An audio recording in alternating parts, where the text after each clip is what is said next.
एक छोटे से गांव में एक आदमी रहता था। उसका नाम था बबलू। बबलू गांव के चौक पर एक छोटी सी ठेली लगाकर अंडा आमलेट बेचता था। उसका आमलेट बहुत ही स्वादिष्ट होता था। ऊपर से मक्खन, हरी मिर्च, प्याज। लोग दूर दूर से आते थे उसका आमलेट खाने। शुरुआत में बबलू बहुत ईमानदार था। सही दाम, अच्छा सामान और दिल से सेवा। लोग कहते थे, बबलू का आमलेट खाओ, दिल खुश हो जाएगा। एक दिन बबलू ने देखा कि उसकी दुकान पर बहुत भीड़ है। उसने सोचा, इतने लोग आ रहे हैं, अगर मैं थोड़ा थोड़ा बचत करूं तो ज्यादा पैसा कमा सकता हूं। बस यहीं से शुरू हुआ लालच। अब बबलू ने धीरे धीरे चालाकी करनी शुरू की। 2 अंडे वाले आमलेट में 1 अंडा डालने लगा। मक्खन कम करने लगा। खराब अंडे भी मिलाने लगा। लेकिन दाम वही रखता था, बल्कि कभी कभी बढ़ा भी देता था। लोगों को शुरू में पता नहीं चला। कुछ दिन बाद गांव वालों को लगा, पहले जैसा स्वाद नहीं रहा।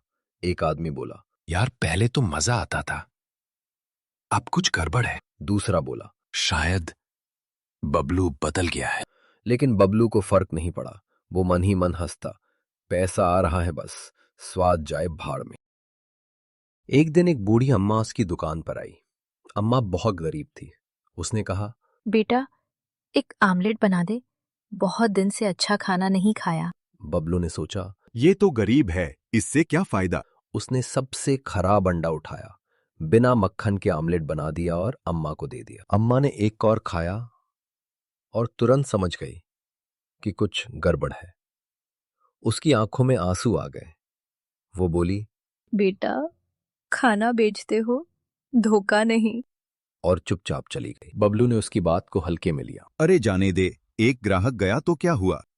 लेकिन उसे नहीं पता था यही उसकी जिंदगी का टर्निंग पॉइंट बनने वाला। धीरे धीरे ग्राहक कम होने लगे। लोग दूसरी दुकान पर जाने लगे। बबलू की कमाई गिरने लगी। एक दिन तो ऐसा हुआ कि पूरे दिन में सिर्फ 2 आमलेट बिके। अब बबलू सोच में पड़ गया। ये क्या हो रहा है, पहले तो लाइन लगती थी। तभी एक पुराना ग्राहक आया। बबलू ने पूछा, भाई, लोग क्यों नहीं आ रहे। उसने सच बोल दिया। तुम अब पहले जैसे नहीं रहे, तुम धोखा देने लगे हो, लोगों का भरोसा टूट गया है। ये सुनकर बबलू को जोर का झटका लगा।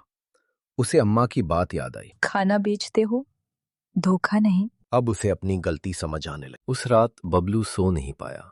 वो सोचता रहा, मैंने क्या कर दिया, लालच में सब कुछ खो दिया, मेरी पहचान ही खत्म हो गई। उसकी आंखों से आंसू निकल आए। अगले दिन बबलू ने ठान लिया, अब मैं फिर से ईमानदारी से काम करूंगा। उसने दुकान साफ की, ताजे अंडे खरीदे, अच्छा मक्खन लाया और एक बोर्ड लगाया, आज से फिर वही पुराना स्वाद, ईमानदारी के साथ। कुछ दिन बाद वही बूढ़ी अम्मा फिर आई। बबलू ने तुरंत पहचान लिया।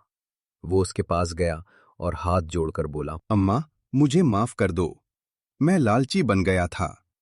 आज मैं तुम्हें सबसे अच्छा आमलेट खिलाऊंगा। इस बार बबलू ने ताजे अंडे, भरपूर मक्खन, प्यार और सम्मान के साथ आमलेट बनाया।